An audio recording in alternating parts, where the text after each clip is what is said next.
Hey, I'm Mark Schneider and you're watching Schneider Classics, and I'm going to tell you why I'm not at SEMA. Pretty much in this video we're going to go over like why I'm not at SEMA, what build was going to SEMA, a lot of background information and stuff, and just get through this all.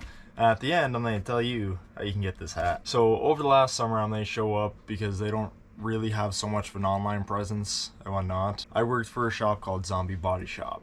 I felt very fortunate to work under these guys. I have no bad feelings with these guys and everything.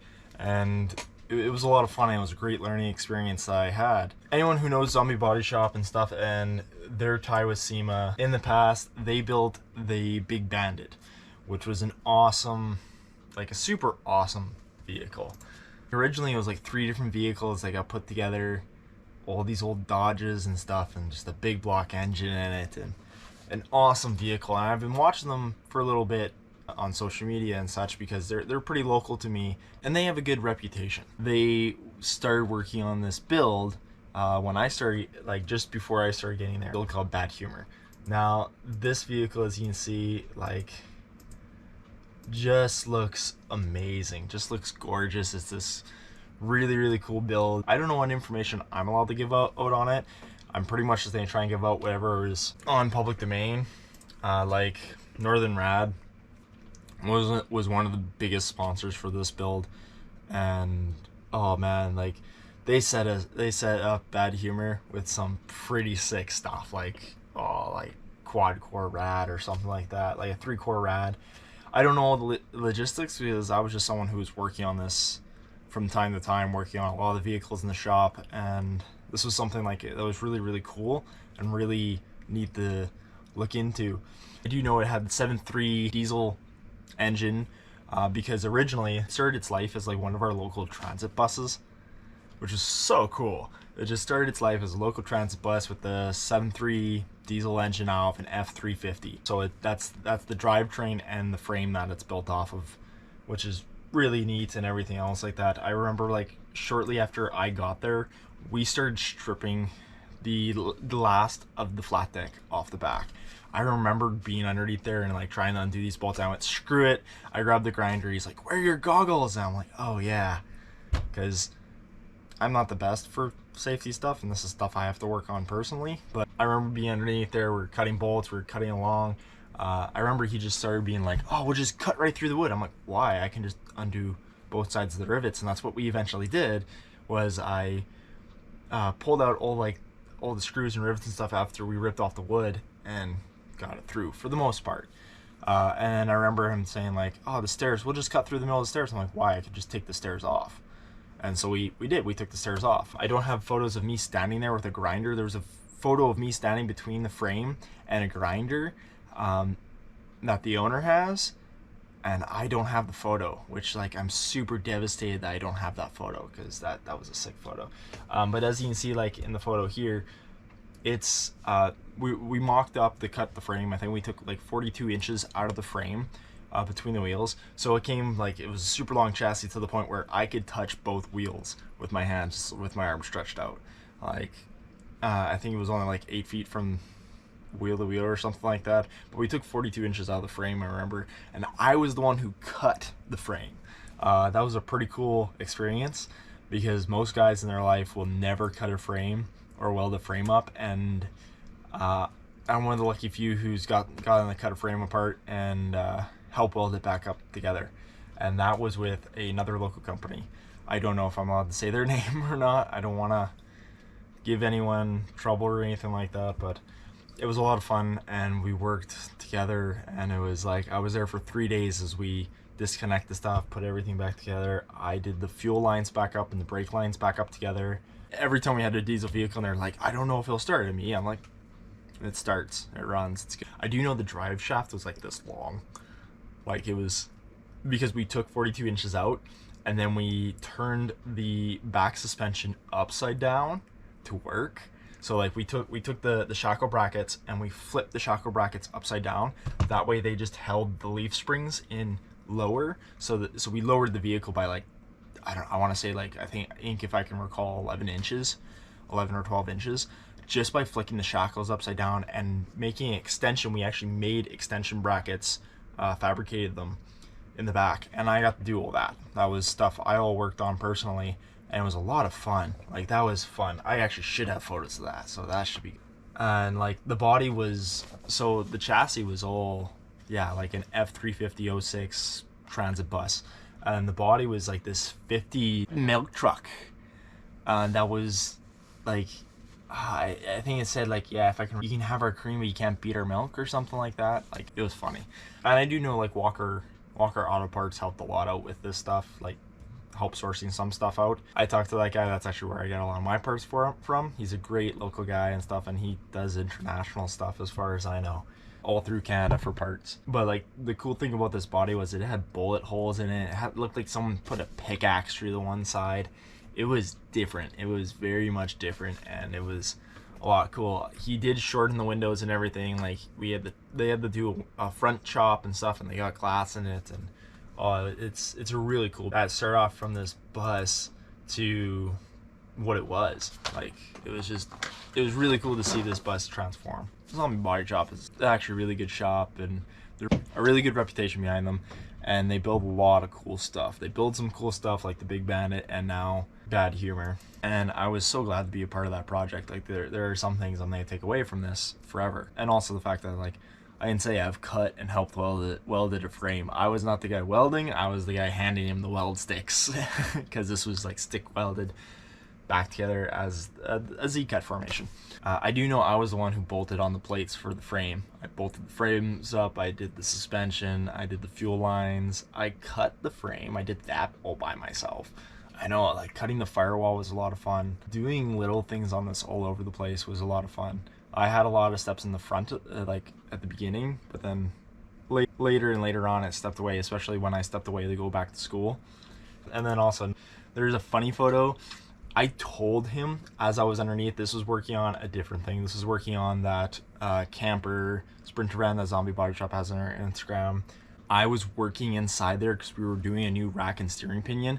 I was underneath the van, inside the transmission tunnel, beside the transmission, working my hands in there in a tight little space where I can probably only move like that much to make sure these power steering lines were in properly, and getting them all in and sorted out. So there is a photo of me, and I told them, like, hey, this is a funny photo, you better take this from the engine bay because you can only see a sliver of it, which I thought was pretty funny. And I want to say, like, thank you. Like, I don't know, I know he takes them all tons of times and everything. I want to say a big thank you to like all the sponsors that did help with this build. Like, I do know Northern Rad, which is a huge part of it, Trulers, just there was so many people and so many companies that were part of this, just for being a very quick build. Like, this was built in like 6 months, and it was done on time just to go. Now, the reason I'm not in Vegas and there's not a bunch of SEMA material all over the channel like there should be, and like I promised before, the reason I'm not has to fall down to money. Originally, when I first joined and everything, he's like, oh yeah, I'll cover the all expenses stuff, we'll cover this, all this, and then like slowly more and more came down the line of like, well, like, 'cause this is all word say, it was no contract sign or anything, and this was like mutual understanding for the most part. And it was the fact of me realizing more and more along the line, if I want to go, I have to put in a lot of money to go, and I was willing to do that if we were to go, because this is the thing too, to get from Canada to the States, it was not an easy task with the world pandemic. So that made a big problem with them things, is the funding to get down there and be a part of SEMA, as well as the fact that I left to go back for my schooling. So to be able to tell SEMA, like, hey, he's one of the builders, this is what he came for and stuff, it just was a lot of hassle to be like, he's no longer an employee here, but he did help build it, and he's just going back for his level 2 journeyman schooling.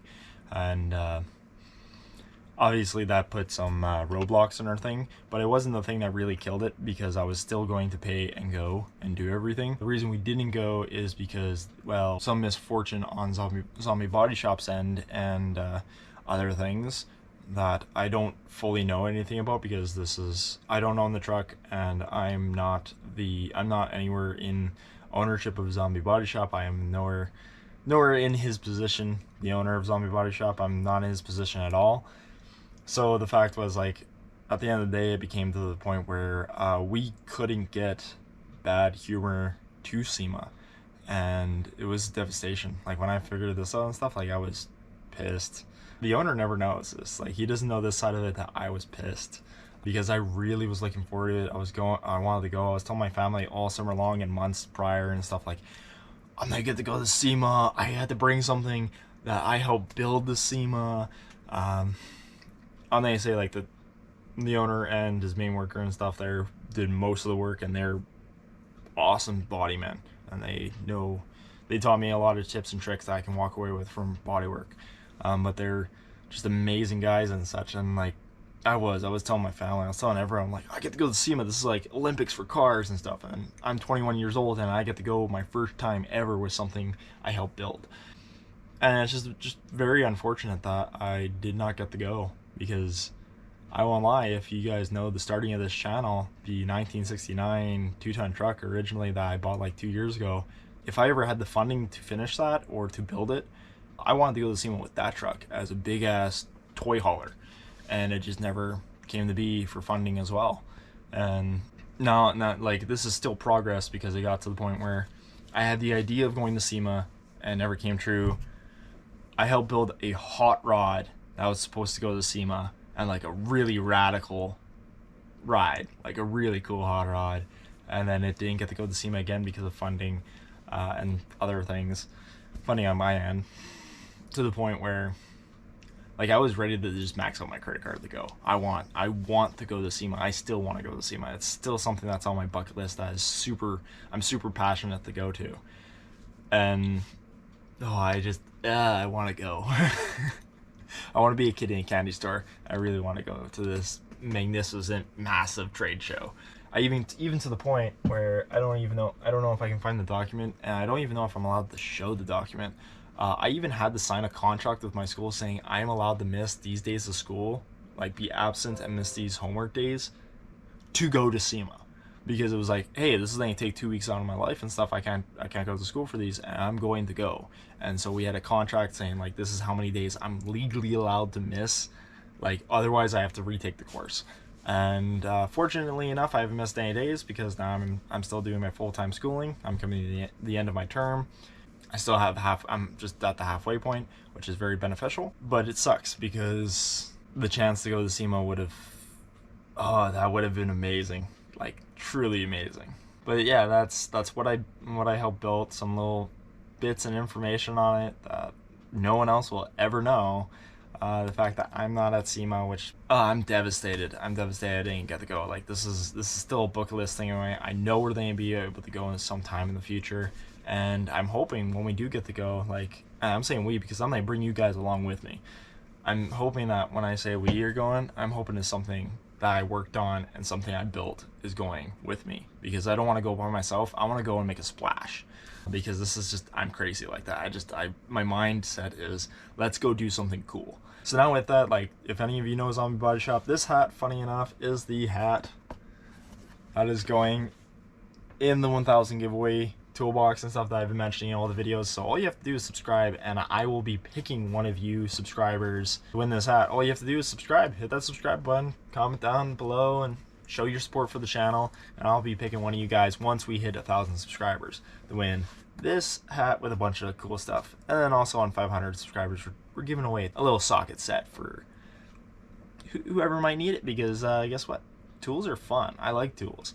So at the end of the day, all it works is, might as well make a video to show some proof, to be like, I was supposed to be at SEMA at 21 with a car I built in Las Vegas, like, as a 21-year-old. Like, I just turned 21 this last summer, and it was supposed to be like the big shabam, and it just never happened. It just fell through because of the world pandemic, financing, and everything else. Like, the truck's done, and I was ready to go on time. It just didn't work out.